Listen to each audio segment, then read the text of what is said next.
पहले अपने शिव गुरु के चरणों में प्रणाम करती हूँ, मैया पार्वती के चरणों में प्रणाम करती हूँ, नीलम दीदी हरेंद्र भैया के चरणों में प्रणाम करती हूँ, सभी गुरु भाई गुरु बहन के चरणों में प्रणाम करती हूँ।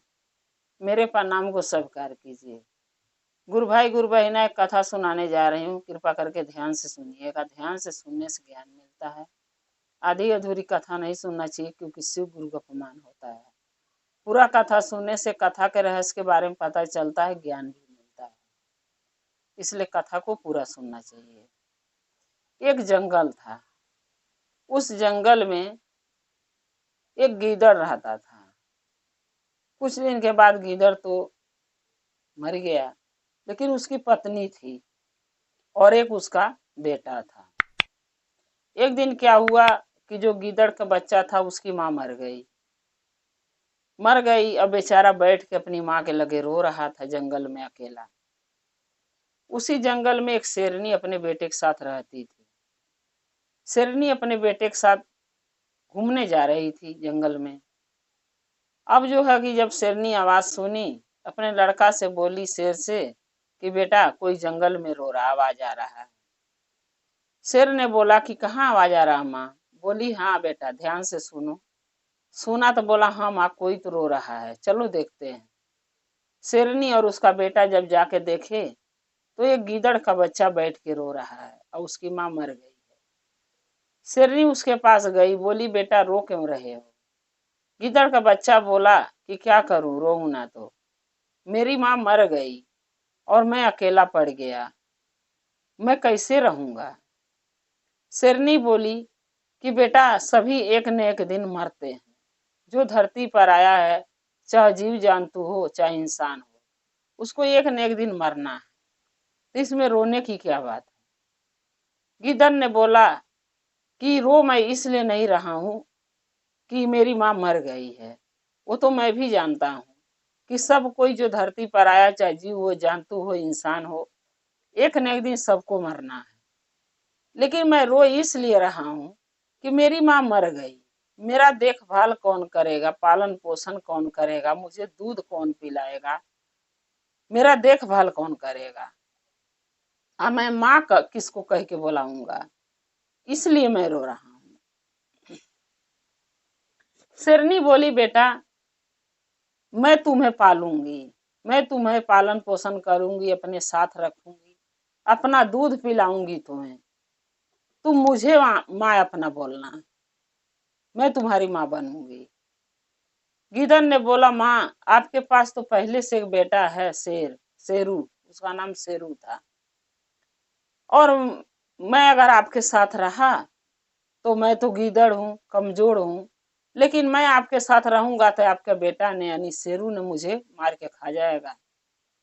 शेरनी अपने बेटे से बोली कि बेटा क्या ये गीदड़ के अपने साथ ले चलें? तुम अपना भाई बना समझ के इसके साथ पालोगे, इसके साथ खेलोगे कूदोगे, इसको मारोगे तो नहीं?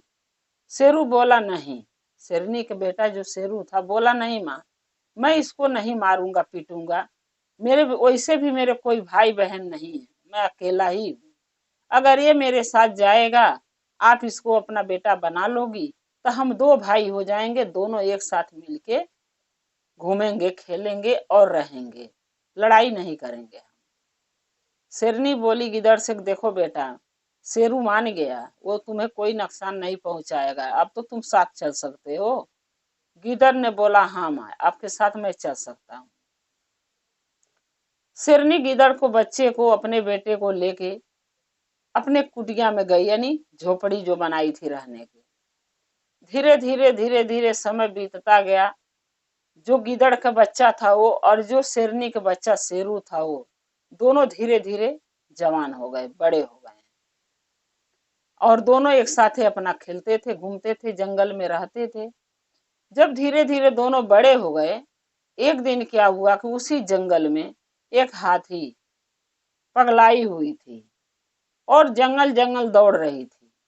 दौड़ते दौड़ते जब आई तो जो शेरनी के जो घर था यानी झोपड़ी, उसको तोड़ने लगी। ये बात जब शेरनी को पता चला तो घूमने गई थी बेटे दोनों बच्चों के साथ, यानी गिदड़ के साथ और अपने शेरू के साथ। शेरनी को पता चला, शेरनी आई जब अपने मड़ई पर झोपड़ी पर तो देख रही है हाथी तोड़ रही है।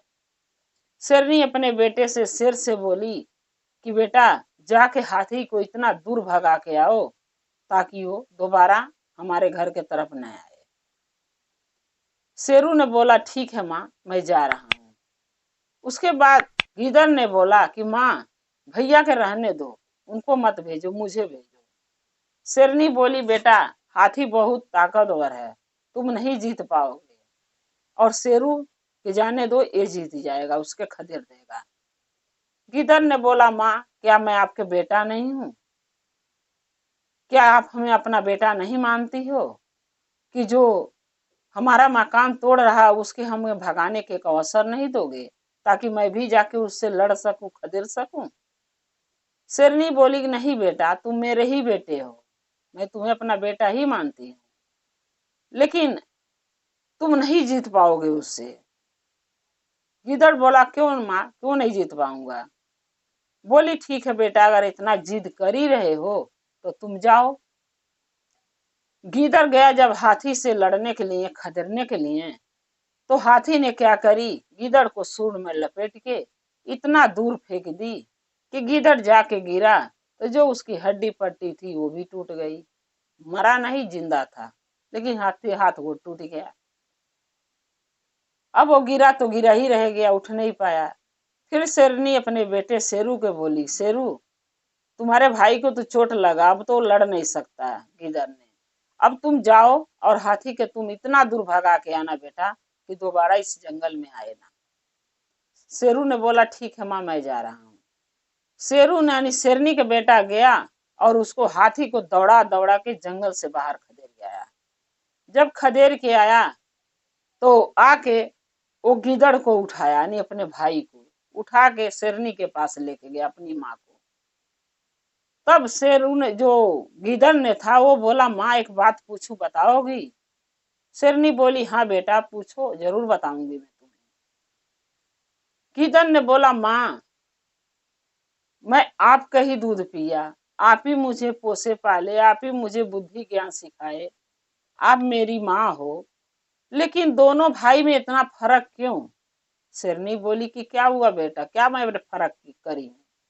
बोला माँ फर्क आप नहीं करे हो, फर्क तो हमारी किस्मत ने करी है। बोली कैसे? शेरनी बोली कैसे? बोला गीदड़ ने बोला माँ वही हाथी को मैं जब भगाने गया था तो हाथी ने सूंड में लपेट के मुझे पटक दी और मैं गिर गया, फिर मैं उठ नहीं पाया कि उससे दोबारा लड़ूं। आज जब उसी हाथी को भगाने के लिए आपने शेरू भैया को भेजा तो शेरू भैया ने उसको मार मार के खदेड़ के जंगल से बाहर खदेड़ दिए। तो माँ कैसे ऐसा हुआ, मैं इतना कमजोर कैसे बन गया और भैया शेरू भैया इतना ताकतवर कैसे है? शेरनी बोली कि बेटा देखो ये एक शेर का औलाद है, मेरा बेटा एक शेर का बेटा है, इसलिए इसके अंदर जो ताकत है शेरू के वो शेर के जैसे है, बहुत ज्यादा ताकत इसके अंदर है, हर किसी से भी लड़ सकता है। तो गिदड़ ने बोला माँ मैं इतना ताकतवर क्यों नहीं बना? शेरनी बोली कि देखो बेटा दूध मेरे तुम पिए, पोसी पाली मैं तुम्हें, अच्छा बुद्धि ज्ञान मैं तुम्हें दी, तुम मेरे ही बेटे हो, लेकिन फर्क इतना है कि तुम एक गीदड़ का औलाद हो और ये एक शेर का औलाद है। तो शेर शेर रहता है और गीदड़ गीदड़ रहता है, इसलिए तुम कमजोर हो, लाचार हो, तुम हाथी से लड़ नहीं पाए। जब सारी बात गीदड़ को समझ में आ गई शेरनी की बातें, तब बोला माँ मैं भी एक दिन महादेव से अब प्रार्थना करूंगा, जब तक जीऊंगा यही प्रार्थना करूंगा कि हे भोलेनाथ जब भी मुझे जीवन दो, जब भी मेरे को जन्म मिले तो एक शेरनी माँ के कोख से जन्म मिले, ताकि मैं इतना ताकतवर बनूं कि अपनी माँ का, अपने भाई का, अपने घर का रक्षा कर सकूं। शेरनी बोली अच्छी बात है बेटा, तुम महादेव से प्रार्थना करो, विनती करो, महादेव जरूर सुने, तुम्हारे सुनेंगे। अब यही कह के जो से गिदड़ का बच्चा था वो महादेव का पूजा भक्ति लगा करने, वो पूजा भक्ति में लग गया। और शेरनी और शेर और गीदड़ तीनों एक साथ हंसी खुशी अपने मड़ई में यानी जंगल में रहने लगे। इसीलिए कहते हैं गुरु भाई गुरु बहना कि इंसान हो चाहे जानवर, जो ताकतवर रहेगा वो ताकतवर ही रहेगा, जो कमजोर रहेगा वो कमजोर ही रहेगा, वो ताकतवर नहीं बन पाता है। जैसे वो गीदड़ का बच्चा कमजोर था, लेकिन उसने ठान लिया कि महादेव के पूजा पाठ करके भक्ति करके आराधना करके मैं भी एक मजबूत इंसान चाहे जानवर के रूप में जन्म लूंगा, तो एक शेरनी के चाहे एक शेर के ही घर जन्म लूंगा, कमजोर बन के पैदा नहीं होऊंगा। तो अच्छी बात है अगर इंसान सोच ले, चाहे जानवर हो चाहे इंसान, सभी ये बात सोच लें कि हम एक मजबूत बनना चाहते हैं तो जरूर बनेंगे। और जो नहीं सोचेगा कहेगा हम कमजोर है, ठीक है वो तो कमजोर रहेगा। जैसे गीदड़ था कमजोर। गुरु भाई गुरु बहना, ये कथा गुरु के चरणों में रखते हुए फिर आपसे वही कहूंगी कि अगर मेरा ये कथा आपको अच्छा लगा तो कमेंट में लिख के जरूर भेजिएगा। चैनल को सब्सक्राइब कर लीजिएगा कि जो भी मैं नया नया कथा डालती हूँ वो आपके पास पहुंचते रहे, आप हमारे कथा को देखते रहे। अगर आप हमारे चैनल पर नए हैं तो चैनल को सब्सक्राइब जरूर कीजिएगा, हमारे से जुड़ने के लिए, हमारे कथा देखने के लिए, कि आप हमारे कथा को ऐसे देखते रहें, अपना प्यार देते रहें और हमारा और आपका रिश्ता शिव परिवार से ऐसे ही जुड़ा रहे। हर हर महादेव, घर घर महादेव। महादेव के दया और कृपा आप लोग पर सदा बना रहे। शिव गुरु सदा सब भक्तों के साथ सदा रहे। जय शिव गुरु महादेव। पहले अपने शिव गुरु के चरणों पर प्रणाम करती हूँ, मैया पार्वती के चरणों पर प्रणाम करती हूँ, नीलम दीदी हरेंद्र भैया के चरणों पर प्रणाम करती हूँ, सभी गुरु भाई गुरु बहन के चरणों पर प्रणाम करती हूँ, माता पिता के चरणों पर प्रणाम करती हूँ। मेरे प्रणाम को स्वीकार कीजिए। गुरु भाई गुरु बहना, एक कथा सुनाने जा रही, कृपा करके कथा को ध्यान से सुनिएगा। ध्यान से सुनने से ज्ञान मिलता है। आधी अधूरी कथा नहीं सुनना चाहिए क्योंकि शिव गुरु का अपमान होता है। पूरा कथा सुनने से कथा के रहस्य के बारे में पता चलता है, कथा में क्या बताया गया है उसका भी ज्ञान मिलता है।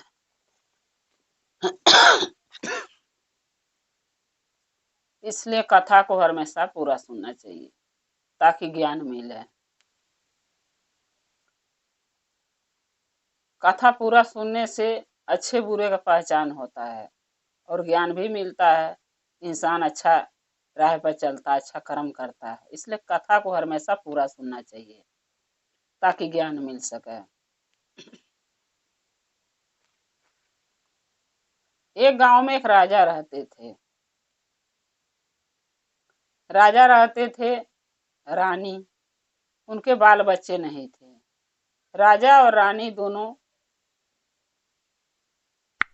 महादेव का भक्त थे। महादेव का पूजा पाठ भक्ति आराधना राजा रानी बहुत करते थे। महादेव में बहुत विश्वास, बहुत भरोसा करते थे।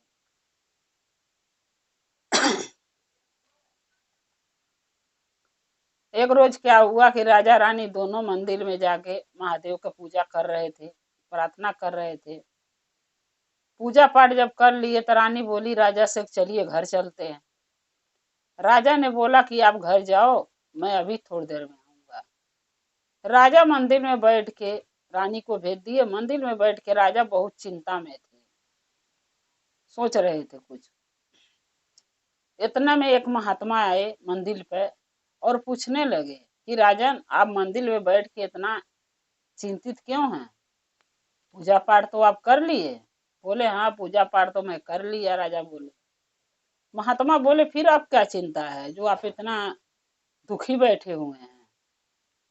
राजा ने बोला महात्मा से कि हे महात्मा, हम चिंतित इसलिए हैं कि हमारे धन दौलत राजपाट इतना है लेकिन एक औलाद नहीं है हमारे, जिसकी वजह से हमारी और रानी की जिंदगी अधूरी है। एक औलाद अगर महादेव दे देते तो हमारी भी जिंदगी पूरी हो जाती, जीवन से अधूरापन दूर हो जाता।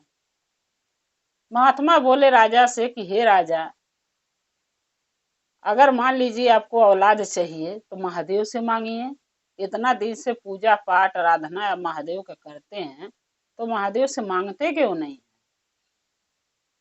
राजा बोले कि मैं इसलिए नहीं मांग रहा था कि महादेव हमारे दिल के बात समझते ही हैं, मैं क्या मांगू।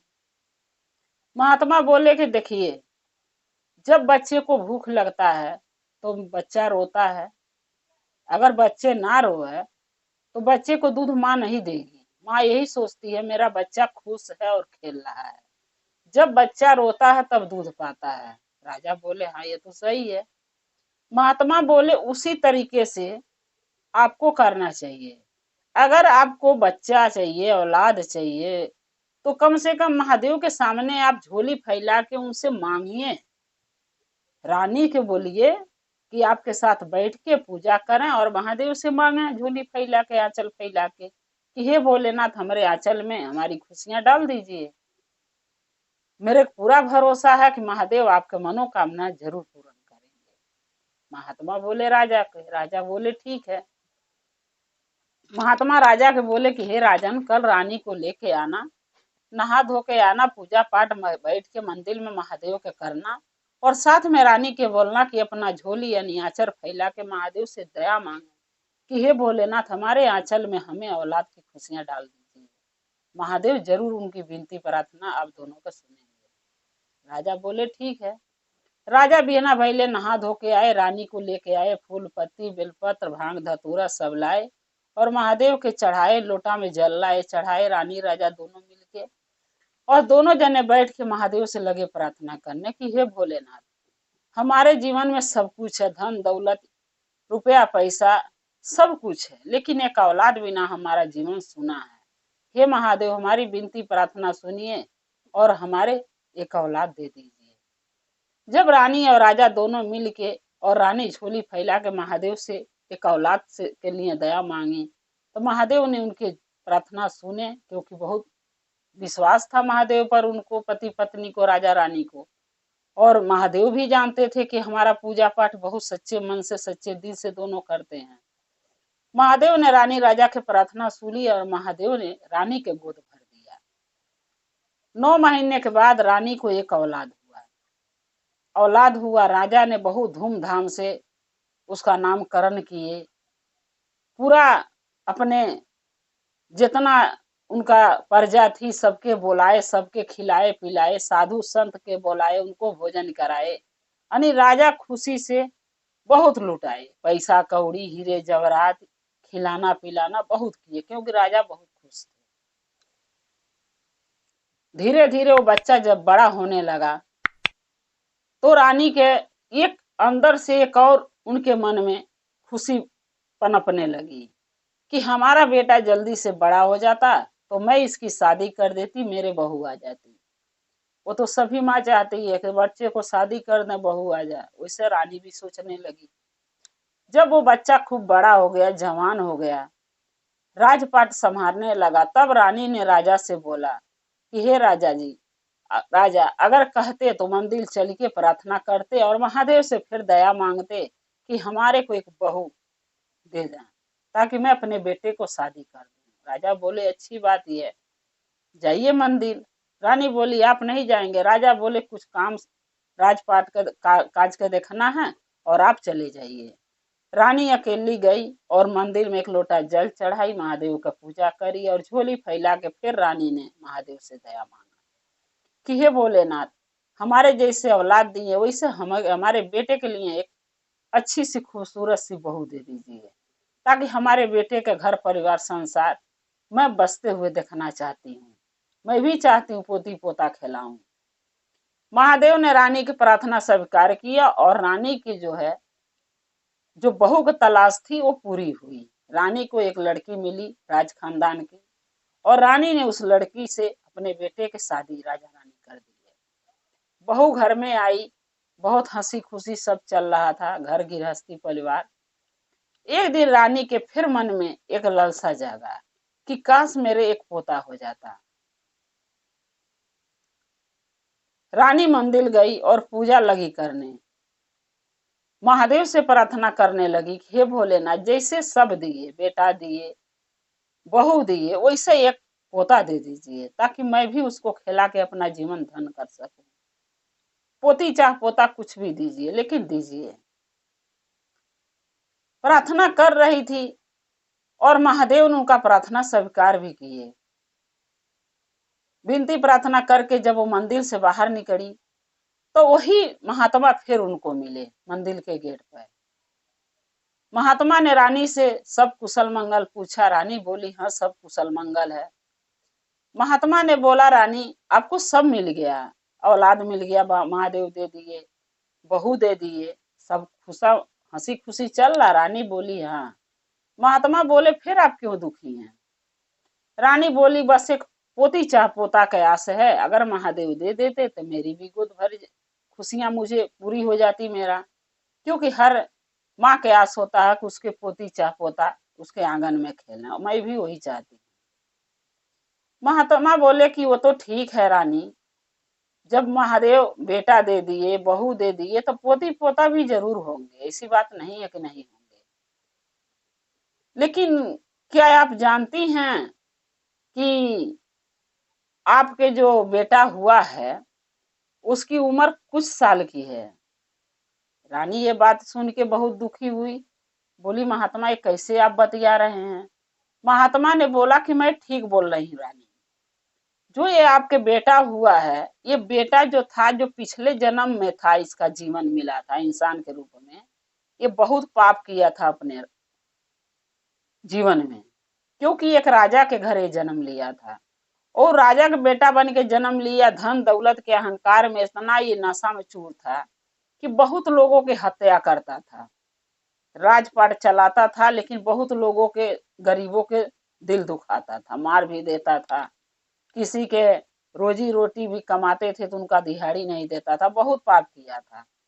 इस कारण से इसकी जो उम्र दोबारा जो जन्म मिला है, वो पाप जो किया पिछले जन्म में, वो पाप इस जन्म में भोगेगा। रानी बोली कि ठीक है, अगर आप कहते हैं तो हो सकता है, लेकिन हम महादेव से फिर प्रार्थना जाके करूंगी मंदिर में, ताकि उसकी, मेरे बेटे की उम्र लंबी करें। रानी ने घरे चला गया, ये चली गई, ये बात किसी से ना कही, राजा से भी ना कही। तो 4 दिन के बाद राजा की तबीयत ज्यादा खराब हुई और राजा के मृत्यु हो गई। अब रानी अकेली बची और बेटा और बहू। रानी जो पोता मांगी थी वो तो महादेव गोद भर दिए, रानी की बहू गर्भवती रह गई। रानी बहुत खुश हुई, एक तरफ तो पति का दुख जाने का, दूसरे तरफ पोता के चाहे पोती के जीवन में उनके आने का खुशी, और तीसरा दुख जो बेटा के जीवन के डोर कमजोर हो रही है, यानी जिंदगी कुछ साल की है। अब रानी सोचने लगी कि अब मैं क्या करूं, मेरे पति भी नहीं रहे कि उनसे कुछ कहूं सुनूं, और मेरे बेटा के जीवन भी अधूरा है, कब उसके साथ क्या हो जा कोई नहीं जानता। महात्मा जो कहे वो कोई गलत नहीं कह सकते, सही बोले होंगे। और मेरी बहू गर्भवती है, ये हालात में हम बेटा बहू से बात बता नहीं सकते। अब रानी रोज मंदिर जाने लगी, महादेव से प्रार्थना करती रही कि हे भोलेनाथ, जो हमारा बेटा अपने अगले जन्म में, यानी अगले जीवन में जो पाप किया था, वो पाप आप मुझे दे दीजिए, लेकिन मेरे बेटा के उम्र लंबी कर दीजिए, और जो भी उसकी दुख कष्ट है वो मुझे दे दीजिए, जो उसको आप देने वाले वो मुझे दीजिए, क्योंकि मैं तो अपनी आधी जिंदगी जी ली। अब इसके बाद अगर मेरे साथ कुछ हो भी जाता है तो मुझे कोई गम नहीं, क्योंकि मेरा वो औलाद है। अगर औलाद के लिए इतना मैं कर लूं तो मैं अपने आप को खुशकिस्मत समझूंगी कि मैं अपने औलाद का जीवन बचा ली। अब एक तरफ तो वो विनती प्रार्थना मंदिर में जाके करती थी अपने बेटे के जीवन बचाने के लिए, दूसरे तरफ उनके महादेव एक पोता दे दिए रानी को। पोता हुआ, रानी बहुत खुश हुई, लेकिन कहीं कहीं रानी के मन में दुख रहता था, मेरा बेटा न पता कितने साल तक और जिएगा, उनकी जिंदगी इसकी है। रानी रोज मंदिर में जाने लगी, पूजा पाठ करने लगी, और महादेव से एक ही चीज बार बार रोज मांगती थी कि हे भोलेनाथ, जैसे मेरे को बेटा मांगी मिला, बहू मांगी आपने दिया, पोता मांगी आपने दिया, उसी तरीके मेरे बेटा के जो भी दुख पाप कष्ट है वो मुझे दीजिए, हमारे बेटा के मत दीजिए। उसकी जीवन उम्र लंबी दीजिए, उसका दुख कष्ट हमें दीजिए। एक दिन क्या हुआ, रानी के लड़का की तबीयत खराब हो गया। रानी को डर हो गया, कहीं ऐसा न हो कि तबीयत खराब इसलिए हुआ कि मेरे लड़के का जीवन खत्म होने वाला है। फिर रानी भाग के मंदिर गई, फिर महादेव से बोली कि हे भोलेनाथ, हमारे बेटा के ठीक कर दो, क्योंकि छोटा एक बच्चा हमारे पोता हुआ है। हमारा बेटा अपने बेटे के साथ जीवन बिताना चाहता है, उसका जीवन उम्र लंबी कर दीजिए। और जो पिछले जन्म में जैसे महात्मा बताए कि बहुत पाप किया था, वो सारा पाप मुझे दीजिए। महादेव ने उसकी विनती प्रार्थना सुनी, क्योंकि भोलेनाथ से अगर सच्चे मन से उनका भक्त कुछ मांगता है, अच्छा हो चाहे बुरा, महादेव जरूर सुन लेते हैं। और बुरा तो था ही नहीं, क्योंकि एक माँ अपने बेटे के हमेशा लंबी उम्र मांगती है। चाहे वो बेटा बहू अपने सास के लिए और बेटा अपनी माँ के लिए कुछ भी बुरा सोचता हो, लेकिन एक माँ कभी अपने बेटे के बहू के लिए बुरा नहीं सोचती है, क्योंकि माँ होती ऐसे ही है।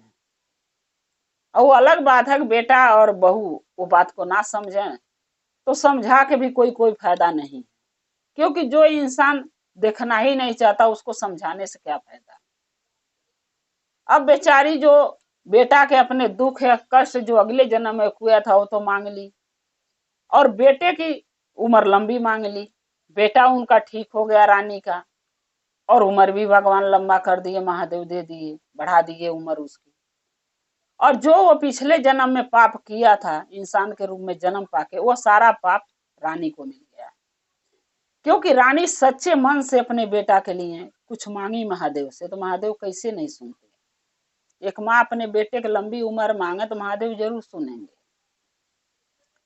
अब क्या हुआ, रानी को जब बेटा सही हो गया और उसका जीवन उम्र लंबी महादेव कर दिए, अब रानी के धीरे धीरे कोर फूटने लगा, पूरे देह में कोर फूटने लगा, चेहरे पर घाव बन गया, पाकने लगा, हाथ गोड़ में कोर फूट गया।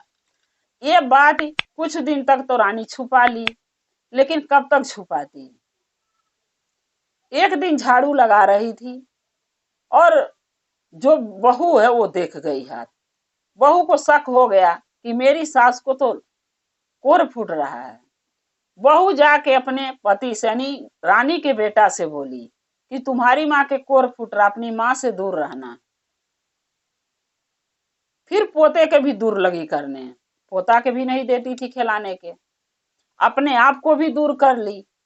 रानी को एक कमरे में रखवा दी, अपने रानी के बेटे से कह के, यानी बहू अपने पति से कह के उनके माँ के एक सास के अपने अलग कमरा में रखवा दी, ताकि उनके पास कोई नहीं जा। एक दिन क्या हुआ, को बच्चा खेलते खेलते जो पोता था उस कमरे तक पहुंचा। रानी सोची कि मेरा पोता आ गया है, उससे उठा लूं। जैसे हाथ बढ़ाई, फिर बहू देख गई। बहू देख गई, फिर अपने पति से शिकायत करी, यानी रानी के बेटा से, कि अगर तुम्हारी माँ इस घर में किनारे भी रहेंगी तो भी मेरा बेटा खेलते खेलते वहां जाएगा, उसके वो उठाएंगी, उनकी बीमारी हमारे बच्चे को लग जाएगा। अब ऐसा करोगे, अपनी माँ के घर से निकाल दो। जो माँ अपने बेटा का दुख कष्ट अपने ऊपर महादेव से मांग ली और अपने बेटे की उम्र लंबी कर दी मांग के महादेव से, उसकी बीमारी दुख ठीक कर दी, तबीयत ठीक कर दी महादेव से कह के, उनका भक्ति आराधना करके, वो बेटा वो बहू माँ को यानी बहू सास को, बेटा अपनी माँ को घर से बाहर निकाल दिया, क्योंकि माँ का दुख बीमारी हमें लग जाएगा। खैर, जो बहुएं होती हैं वो दूसरे घर के आई होती हैं, अगर वो अपनी सास का दुख नहीं समझती हैं तो इंसान समझ सकता है कि वो दूसरे घर का है, वो सास को माँ नहीं मानती है, सास मानती है, उनका दुख नहीं समझ सकती। लेकिन बेटा कैसे होते हैं, जो माँ 9 महीना लेके ढोई, सेवा सुवित करी, पोस पाल के बड़ा करी, रात रात भर जगी उसके लिए, अपना दुख भुला के उसके दुख समझी, वो बेटा नहीं समझता अपनी माँ को, तो खैर बहू तो छोड़ ही दो कि वो क्या समझेंगी कि नहीं समझेंगी, उनका तो बात ही अलग है। जब वो घर से निकाल दिया राजा का बेटा अपनी माँ को, बहू के अपनी बीवी के कहने पे, अब बेचारी रानी जाए तो जाए कहाँ, क्योंकि कोई रानी को आसरा नहीं दे रहा था। उनका कोढ़ देख के सब यही कहते थे गांव वाले कि जब बेटा ही नहीं माँ का हुआ तो हम लोग क्या करेंगे इनके रख के, हम लोग कैसे रख सकते हैं। अब क्या हुआ कि रानी को जब घर से यानी अपनी माँ को राजा का बेटा निकाल दिया, रानी ने मंदिर में सीधा चली गई महादेव के, कहीं नहीं गई। महादेव के मंदिर में जाकर रानी महादेव से विनती प्रार्थना लगी करने की, हे भोलेनाथ, ये तो हमारे कोढ़ीपन ठीक कर दीजिए, अनाई मुझे मौत दे दीजिए, क्योंकि मैं वैसे भी अगर ठीक भी हो जाऊंगी तो मैं जी के करूंगी क्या, कोई फायदा नहीं है। जो बेटा अपनी माँ को घर से निकाल दिया है वो माँ उसके घर में कैसे जाकर फिर रहेगी।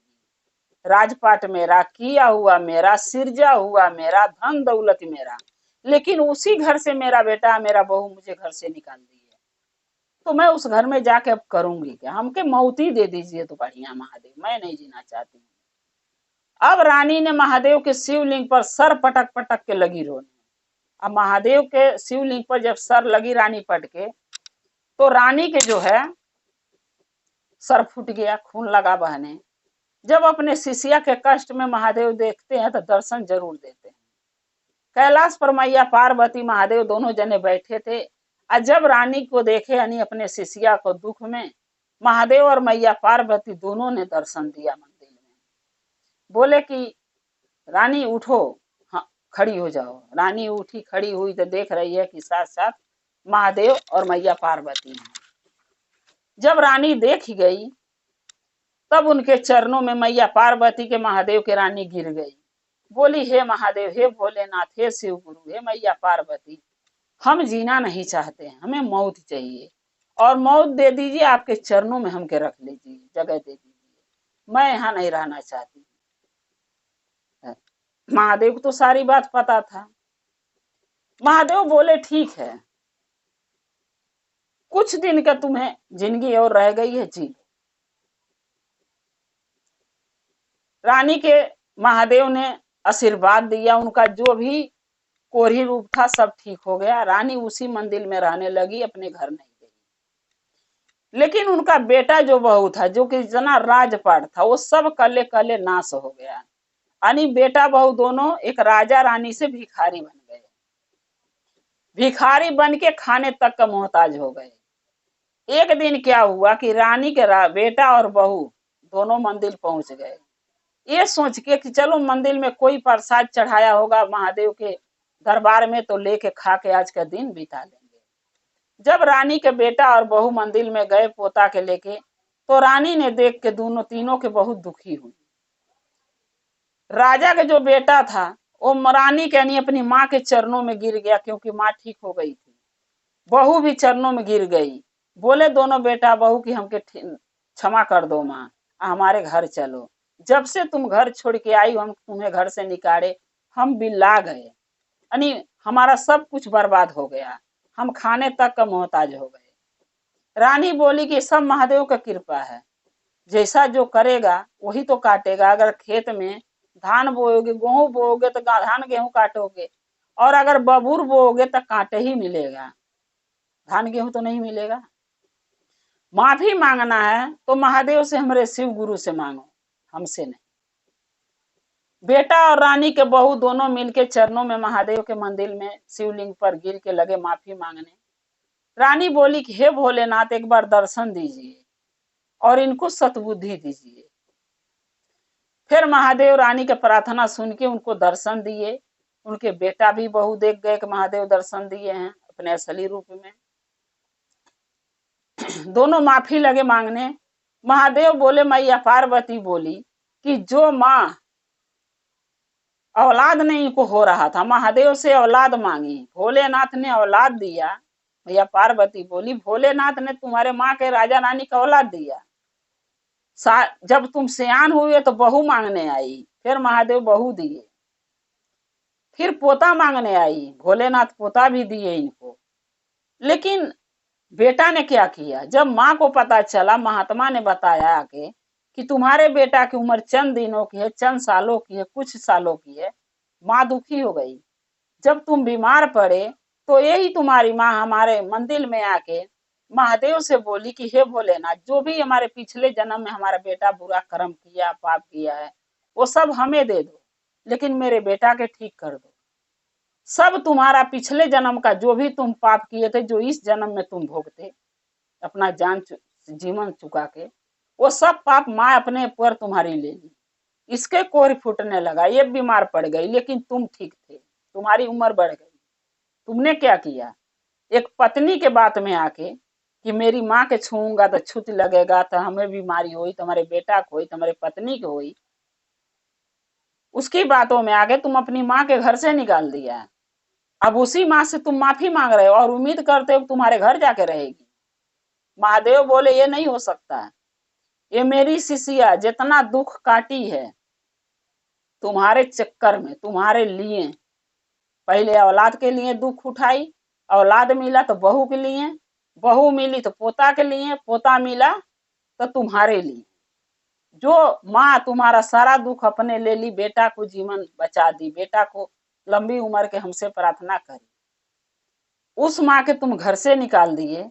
अब ये हमारी शिष्या तुम्हारे घर नहीं जाएगी, अब ये हमारे साथ जाएगी। महादेव वो रानी को यानी अपने शिष्या को अपने शिवलोक ले गए, अपने चरणों में रखने के लिए अपने पास लिया गए। और राजा रानी के जो बेटा बहू थे वो अपना जीवन माफी मांग के उसी मंदिर में फिर गुजारने लगे और महादेव के पूजा भक्ति करने लगे, आराधना करने लगे, उनका सेवा करने लगे, क्योंकि एक मौका महादेव उनको दिए थे सही रास्ता चलने के लिए, सही मार्ग पर चलने के लिए। तो गुरु भाई गुरु बहना जैसे महादेव रानी के राजा के बेटा के बहू के ज्ञान दिए और वो लोग मंदिर में रह के महादेव का पूजा पाठ करने लगे, उनका सेवा करने लगे। और रानी की जो थी महादेव की शिष्या, राजा ने अपने दरबार में यानी शिवलोक ले गए। वैसे उम्मीद करती हूँ कि सब के बुद्धि ज्ञान महादेव दें और सब शिष्यन के महादेव अपने शिवलोक ले जाएं और सबके अपने शिवलोक में स्थान दें, सब पर दया करें। जैसे रानी राजा के बेटा, रानी के बेटा के बहू के ज्ञान महादेव दिए, उसके सबके बेटा पतोही के ज्ञान दें, बुद्धि दें, सही रास्ता पर चलने का मार्ग दिखाएं। गुरु भाई गुरु बहना कथा गुरु के चरणों में रखते हुए आपसे फिर कहूंगी, अगर मेरा ये कथा अच्छा लगा तो चैनल को सब्सक्राइब कर लीजिए, कमेंट में लिख के जरूर भेजिए कि हमारा कथा कैसा लगा। और अगर आप हमारे चैनल पर नए हैं तो चैनल को सब्सक्राइब जरूर कीजिएगा, ताकि आप और हम शिव परिवार से जुड़ सकें, आप हमारे वीडियो नए नए कथा देख सकें और आप और हम शिव परिवार से ऐसे ही जुड़े रहें। हर हर महादेव, घर घर महादेव। महादेव की दया और कृपा आप लोग पर, सब शिव परिवार पर बना रहे। शिव गुरु सदा आप लोग के साथ। जय शिव गुरु।